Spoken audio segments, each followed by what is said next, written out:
Coa celebración do Día do Neno na xornada do 21 de agosto, a Semana Grande das Festas da Peregrina pecha o seu telón cun éxito de participación en todos os eventos.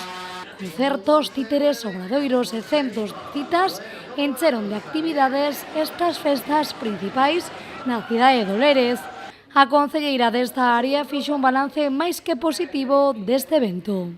O balance moi positivo. Se durante moitísimos meses se está traballando nunha programación de verán e logo vas vendo como vai pasando o verán e se van cumplindo os obxectivos e se van desbordando as previsións de participación, pois o balance é positivo e acardemos que no que nos queda até a Feira Franca, pois que siga sendo así, tranquilo e participando moitísima xente de todas as actividades.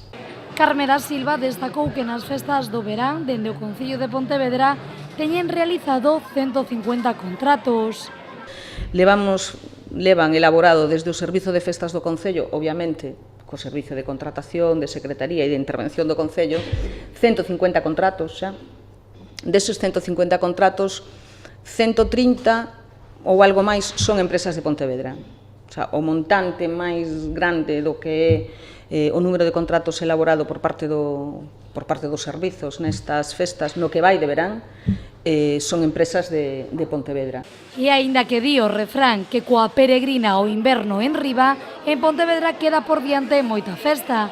Mañá, mércores 23, celebrarase a festa do Demo e a vindeira fin de semana, os días 1 e 2 de setembro, chegará á cidade de Lérez unha nova edición da Feira Franca.